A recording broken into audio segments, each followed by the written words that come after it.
दोस्तों नमस्कार। आज आपके 22 अगस्त के सेकंड शिफ्ट का एग्ज़ाम भी हो चुका है और उसके जो क्वेश्चन मेरे को मिले हैं उसको मैं आपको हिंदी और इंग्लिश साथ में एमसीक्यू फॉर्मेट में आपके लिए लेके आया हूं, ताकि आप इन सभी क्वेश्चन को खुद सॉल्व करके देखिए कि अगर आप इस शिफ्ट के अंतर होते तो क्या आप इन प्रश्नों के सॉल्व कर पाते। इसलिए ठीक है, देखिए यहाँ पास हु वॉज द रूलर वो डाइड वाइल प्लेइंग पोलो इन 1210 AD, यानी पूछा गया है कि 1210 ईस्वी में पोलो खेलते समय कौन से शासक मारे गए। अब यहाँ पास बताइए आप ऑप्शन में अगर आप यहाँ पास खुद होते तो क्या लगाते। तो यहाँ पास क्या हो जाएगा आपका, मैं सीधा बताया था आपको, Qutbuddin Aibak. Option number B जो कि ये सही हो जाएगा। ये सभी प्रश्न आपके आज के सेकंड शिफ्ट में पूछे गए हैं। ठीक है, मैं आपको एमसीक्यू फॉर्मेट में इसलिए दिया हूँ ताकि आप इसको खुद से आंसर निकाल पाए। ठीक है, यहाँ पर देख सकते हैं कुतुबुद्दीन ऐबक गुलाब वंश के संस्थापक जो कि थे 1210 ईस्वी में पोलो जो कि चौगान खेलते समय मृत्यु को प्राप्त हुए। यहाँ पास आप इसका इंग्लिश में भी देख सकते हो। मैं इंग्लिश में आपको नहीं बताऊंगा क्योंकि वीडियो बहुत लंबी हो जाएगी। ठीक है, इसलिए आप इसको पढ़ सकते हैं। अगला है आपका under which article of the Indian constitution is the inter state council format, यानी कि भारतीय संविधान के किस अनुच्छेद के तहत अंतर्राज्यीय परिषद का गठन किया जाता है। बताइए, यहाँ पास ऑप्शन भी दे दिया है मैंने आपको। अनुच्छेद 262, अनुच्छेद 263, 356 या फिर 370। ये देख सकते हैं 263 के अंतर्गत आर्टिकल 263। यहाँ पास इंग्लिश हिंदी देख सकते हैं कि inter state council is format under article 263 to resolve inter state dispute and promote coordination, यानी कि अनुच्छेद 263 के तहत अंतर्राज्यीय परिषद का गठन राज्यों के बीच विवाद सुलझाने और समन्वय को बढ़ाने के लिए किया जाए। ठीक है, अनुच्छेद 263 याद रखेंगे। अगला देख सकते हैं when was the first metro railway service started in India, मतलब भारत में पहली मेट्रो रेल सेवा कब शुरू हुई। ये एकदम सिंपल सा प्रश्न है, इसका आप बताएंगे व्याख्या देख के। ये देख सकते हैं 1984 में हुई थी। ऑप्शन नंबर सी जो कि ये सही हो जाएगा। देख सकते हैं the first metro service in India started in Kolkata on 24 अक्टूबर 1984, यानी कि भारत में पहली मेट्रो सेवा जो कि कोलकाता में 24 अक्टूबर 1984 को शुरू हुई थी। ठीक है, चलिए ये देख सकते हैं where was the Indian Japan military exercise जो कि है धर्मा गार्डियंस जो कि हेल्ड इन 2025। भारत जापान सैन्य अभ्यास जो कि है धर्म गार्डियन जो कि है 2025 में कहाँ आयोजित हुआ। बताइए, राजस्थान भारत में, टोक्यो जापान में, फुचू जापान में, फिर बेंगलुरु भारत में। इसका मैं इसलिए आपको ऑप्शन दे रहा हूँ ताकि अगर आप इस पेपर में होते तो, इस शिफ्ट में होते तो इसका आंसर दे पाते कि नहीं दे पाते, इसलिए। ठीक है, तो यहाँ पर देख सकते हैं फुचू जापान में हुआ। ऑप्शन नंबर सी जो कि है सही हो जाएगा। ठीक है, देख सकते हैं Dharma Guardian 2025 was held in the eastern Fuchu training area Japan में। ठीक है, फरवरी 24 मार्च को। यहाँ पर देख सकते हैं धर्म गार्डियन 2025 जापान के ईस्टर्न फुचू ट्रेनिंग एरिया में हुआ जो कि 24 फरवरी से 9 मार्च तक आयोजित हुआ। ठीक है, चलिए अगला है which film did Kartik Aryan win the best actor award for the 2025 IIFA award. तो यहाँ देखेंगे कि 2025 IIFA अवार्ड में कार्तिक आर्यन को सर्वश्रेष्ठ अभिनेता का पुरस्कार किस फिल्म के लिए मिला। मैंने आपको बताया था। बताइए, शहजादा, भूल भुलैया, सत्य प्रेम की कथा या फिर लुका छुपी। तो क्या बोलोगे आप इसको, भूल भुलैया बोलोगे। ऑप्शन नंबर बी जो कि है यहाँ पर सही हो जाएगा। Kartik Aryan won best actor at IIFA 2025 for his role in Bhool Bhulaiyaa 3। ठीक है, कार्तिक आर्यन को IIFA 2025 में भूल भुलैया 3 के लिए सर्वश्रेष्ठ अभिनेता का पुरस्कार मिला। मैं आपको एमसीक्यू फॉर्मेट में इसलिए करा रहा हूँ ताकि आपका कंपटीशन क्या बोलना चाहिए, क्या बढ़े, कॉन्फिडेंस बढ़े। आप जितना कॉन्फिडेंस बढ़ाओगे अपने खुद के क्वेश्चन को देख के, उसको सॉल्व करके, आपको बहुत हेल्प करेगा। ठीक है, which Indian state is home to the Thar desert, यानी थार मरुस्थल किस भारतीय राज्य में स्थित है। गुजरात, राजस्थान, हरियाणा या फिर पंजाब। सबको पता है राजस्थान में। ऑप्शन नंबर बी जो कि यहाँ पर सही हो जाएगा। देख सकते हैं the Thar desert is mainly located in Rajasthan, covering कितना 2 लाख वर्ग किलोमीटर जो कि है क्षेत्र कवर करता है थार मरुस्थल जो कि राजस्थान में स्थित है। ठीक है, चलिए ये PDF जो कि है मेरे टेलीग्राम चैनल में जा के ज्वाइन कर सकते हो। रात में मैं ऑल PDF करके डाल देता हूँ। ठीक है भाई, एकदम simple. What was the contribution percentage of the service sector during colonial rule in India, मतलब भारत में औपनिवेशिक जो शासक के समय जो कि सेवा क्षेत्र का योगदान कितने प्रतिशत था, ये पूछा गया है। बताइए 10 से 12 था, 17 से 20 था, 25 से 30 था, फिर 40 से 45 था। क्या लगाते अगर आप रहते तो यहाँ पास है 17 से 20 था। औपनिवेशिक शासक के समय जो कि सेवा क्षेत्र का योगदान था वो कितना था, 17 से 20 था, याद रखेंगे। ठीक है, यहाँ पर देख सकते हैं during colonial rule the service sector contributed around 17 to 20 while agriculture was about 70 से 75 था। यानी कि औपनिवेशिक काल के समय जो कि है सेवा क्षेत्र का योगदान लगभग 17 से 20% था, और जबकि कृषि क्षेत्र का जो योगदान था वो 70 से 75% तक था। ठीक है, ये प्रश्न पूछे गए हैं आपके एग्जाम में। ध्यान रखिएगा दोस्तों, जो प्रश्न पूछे गए मैं वही को कराऊंगा, इधर उधर का प्रश्न नहीं कराऊंगा। देख सकते हैं who is the current chief election commissioner CEC of India. Bharat में वर्तमान में भारत के मुख्य निर्वाचन आयुक्त कौन है, बताइए। यहाँ पास क्या हो जाएगा, राजीव कुमार, गणेश कुमार, सुनील अरोड़ा या फिर सुशील चंद्र। तो यहाँ पास ज्ञानेश कुमार है। ठीक है, ज्ञानेश कुमार है, गणेश कुमार नहीं, यहाँ पास ज्ञानेश कुमार है। ठीक है, ज्ञानेश याद रखेंगे इसको, ऑप्शन नंबर बी जो कि ज्ञानेश लगाएंगे यहाँ पर। ठीक है ना, अच्छे से मैं बता रहा हूँ, फिर बोल रहा हूँ मैं आपको, ज्ञानेश बोल रहा हूँ, गणेश नहीं है, ज्ञानेश कुमार है।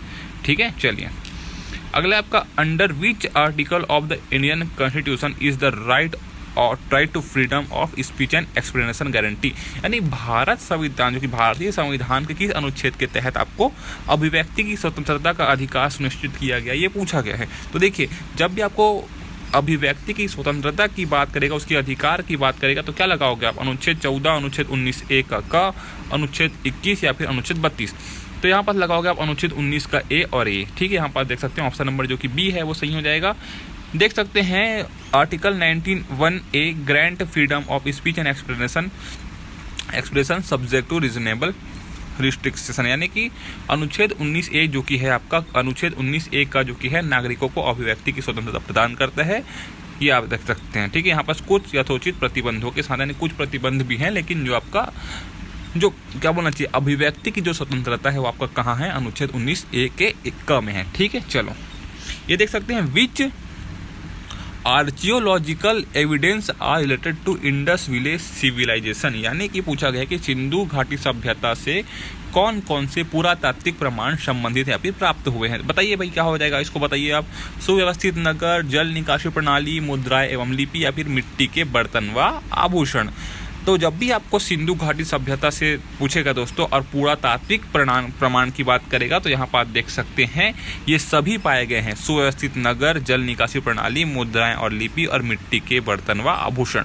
तो इन चारों में आपका ऑप्शन में जो भी रहेगा वो सही लगा के आएंगे आप। ठीक है, मैं आपको दे देता हूँ आपको एक्सप्लेनेशन की इंडस विलेज सिविलाइजेशन जो कि 2500 BCE में had well planned cities, drainage system, seals, है ना, pottery and artefacts showing advance urban culture. यानी कि वो शहरी दिखाता है वहाँ पास कि सिंधु घाटी सभ्यता 2500 ईसा पूर्व में सुव्यवस्थित नगर, जल निकासी व्यवस्था, मुद्राएं हो गया आपका, मिट्टी के बर्तन, आभूषण पाए गए जो उन्नत शहर संस्कृति को दर्शाते हैं।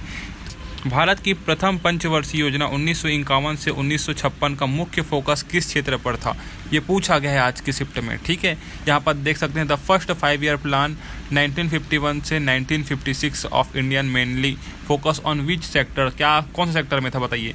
तो यहाँ पर देख सकते हैं कृषि सेक्टर पे था। ऑप्शन नंबर जो कि बी है एग्रीकल्चर, ये सही हो जाएगा। ठीक है, यहाँ पर देख सकते हैं प्रथम पंचवर्षीय योजना जो कि 1951 से 1956 का मुख्य उद्देश्य कृषि और सिंचाई पर जोर देना था।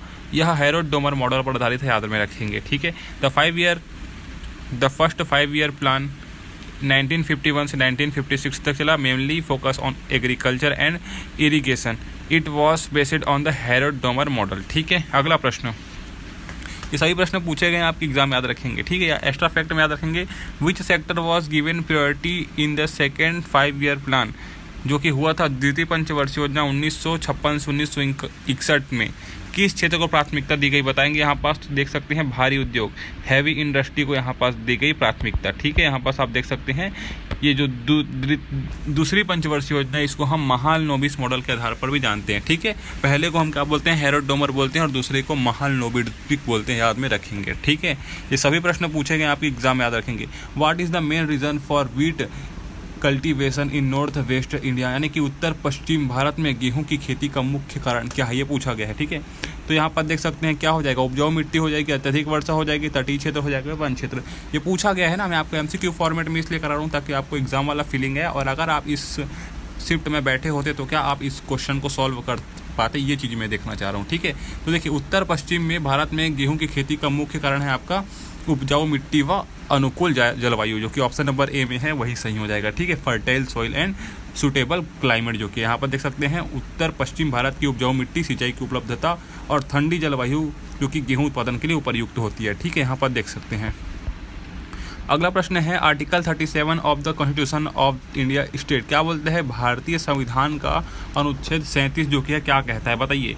यहाँ पास आपके ऑप्शन देख सकते हैं, फंडामेंटल राइट आर इन्फोर्सेबल, यानी कि मौलिक अधिकार न्यायालय में लागू नहीं होते, नीति निर्देशक तत्व न्यायालय में लागू नहीं होते, आपातकालीन प्रावधान या फिर शिक्षा का अधिकार। तो याद रखेंगे ऑप्शन बी जो कि है नीति निर्देशक सिद्धांत, डीपीएसपी जो कि क्या होती है, न्यायालय में लागू नहीं होता है, अदालत में लागू नहीं होता है। ये पूछा गया 100%। ठीक है, ये देख सकते हैं अनुच्छेद 37 कहता है कि नीति निर्देशक तत्व न्यायालय में लागू नहीं होते, लेकिन राज्य के शासन में मौलिक है, ये याद रखेंगे। ठीक है, यहाँ पास इसको इंग्लिश भी आप देख सकते हैं। अगला है द केशवानंद भारती मामला, जो कि है केस है 1973 is related to which doctrine, मतलब ये बोल रहे हैं कि किस सिद्धांत से संबंधित है, बोल रहे विच प्रिंसिपल से संबंधित है। केशवानंद भारती मामला जो कि है 1973 किस सिद्धांत से संबंधित है, बताओ। यहाँ पास अगर आप एग्जाम में होते तो आप क्या लगाते, तो यहाँ पर देख सकते हैं इसका जो क्या आंसर हो जाएगा, मूल संरचना से संबंधित, ऑप्शन बी जो कि सही हो जाएगा। एक्सप्लेन दे देता हूँ आपको। 1973 के केशवानंद भारती मामले में सुप्रीम कोर्ट ने कहा कि संसद संविधान में संशोधन कर सकती है, लेकिन मूल संरचना को नहीं बदल सकती है। ठीक है, यहाँ पास आप देख सकते हैं। अगला प्रश्न है वो developed the human development index, यानी कि HDI को कौन विकसित करता है, ये पूछा गया है। मानव विकास सूचकांक को कौन विकसित करता है, यहाँ पर देख सकते हैं कौन करता है, बताइए। मानव विकास सूचकांक को किसने किया था, अमर्त्य सेन और महबूब उल हक ने किया था। यहाँ पास ऑप्शन ए सही हो जाएगा। मैं आपको ऑप्शन इसलिए दे रहा हूँ ताकि आप खुद से इसको सॉल्व करें। HDI की रचना 1990 में अमर्त्य सेन और महबूब उल हक ने की थी, जिसमें शिक्षा, स्वास्थ्य और आय को मापा जाता है। यहाँ पास ये देख सकते हैं। ठीक है, अगला झूमर नृत्य जो कि है, झूमर dance is mainly associate with which state, झूमर नृत्य मुख्यतः किस राज्य से संबंधित है, आपको पता होना चाहिए। असम, राजस्थान, गुजरात या फिर उड़ीसा। ये हो जाएगा असम जो कि है। झूमुर है, यहाँ पास याद रखेंगे ना, झूमुर जो कि है, झूमर बोलेंगे तो राजस्थान बोलेंगे, लेकिन यहाँ पास क्या लिखा है, झूमुर नृत्य। झूमुर नृत्य जो कि असम के चाय बागान समुदाय द्वारा किया जाता है, और यह शरद ऋतु में विशेष रूप से प्रचलित है। झूमुर की बात करें दोस्तों ना, याद रखेंगे। ठीक, अगला है which of the following is the most effective measure for earthquake risk management, यानी कि भूकंप जोखिम प्रबंधन का सबसे प्रभावी तरीका कौन सा है, बताइए। भूकंप की तैयारी है, प्रवास है, सिर्फ प्रार्थना है, फिर वनों की कटाई है। तो ये हो जाएगा आपका पहला, भूकंप की तैयारी, अर्थक्वेक प्रिपरेडनेस। ठीक है, याद रखेंगे। यहाँ पर देख सकते हैं कि भूकंप की तैयारी जैसे भूकंप रोधी भवन, सुरक्षा स्थल पहचानना, आपातकालीन किट और ड्रॉप कवर होल्ड नियम पालन का सबसे महत्वपूर्ण उपाय है किसके लिए, भूकंप के लिए। ठीक है, यहाँ पर देख सकते हैं इंग्लिश में भी। अगला है चंद्रगुप्त तृतीय was also known by which name, Chandragupta द्वितीय को और किस नाम से जाना जाता है, ये पूछा गया था आज की एग्जाम में। बताओ इसका आंसर क्या लगाओगे आप। अगर आप इस शिफ्ट में होते तो क्या लगाते इसका आंसर, अपने आप को चेक करो। अशोक लगाते, विक्रमादित्य लगाते, स्कंदगुप्त लगाते, या फिर बिंदुसार लगाते, तो लगाते क्या, विक्रमादित्य। ऑप्शन बी जो कि यहाँ पर सही हो जाएगा। देख सकते हैं चंद्रगुप्त द्वितीय 380 से 415 ईस्वी गुप्त वंश का शासक था, जिसे विक्रमादित्य भी कहा जाता है। उसके शासनकाल को स्वर्ण युग माना गया, यहाँ पर देख सकते हैं। अगला प्रश्न पूछा गया था which article of the constitution empower high court to issue writ, मतलब भारतीय संविधान का कौन सा अनुच्छेद उच्च न्यायालय को रिट जारी करने का अधिकार देता है, पूछा गया था आज के शिफ्ट में, बताइए। आर्टिकल 32, आर्टिकल 226, आर्टिकल 370, फिर आर्टिकल 356। ये हो जाएगा। यहाँ पर देख सकते हैं आर्टिकल 226 जो कि है अनुच्छेद 226 उच्च न्यायालय को मौलिक अधिकारों की रक्षा और अन्य प्रयोजन के लिए रिट जाने की शक्ति देता है। किसकी शक्ति देता है, इश्यू रिट। ठीक है, रिट जारी करने की शक्ति देता है। ठीक, एक प्रश्न है आपका, which article of the constitution is called the heart and soul of the constitution by D.R. Ambedkar, यानी डॉक्टर भीमराव अम्बेडकर किस अनुच्छेद को संविधान की आत्मा कहा गया, बताओ। आर्टिकल 370, आर्टिकल 32, आर्टिकल 352 या फिर आर्टिकल 368। ऑप्शन नंबर बी जो कि सही हो जाएगा, आर्टिकल 32। अनुच्छेद 32 को मौलिक अधिकारों के संरक्षण हेतु सीधे सर्वोच्च न्यायालय में जाने का अधिकार देता है। अम्बेडकर ने इसे संविधान की आत्मा कहा है। ठीक है, यहाँ पर देख सकते हैं। अगला प्रश्न है, how many type of rights can be supreme court issue under article 32, मतलब अनुच्छेद 32 के अंतर्गत सर्वोच्च न्यायालय कितने प्रकार के रिट जारी कर सकती है, ये बताइए क्या हो जाएगा, 5 प्रकार के। ऑप्शन सी जो कि ये सही हो जाएगा, सर्वोच्च न्यायालय 5 प्रकार के रिट जारी कर सकता है। हैबियस कॉर्पस, मेडमस और प्रोहिबिशन जो कि है, सर्टियोररी है और क्योवो वारंटो है। ठीक है, याद रखेंगे यहाँ पास 5 को। ठीक है।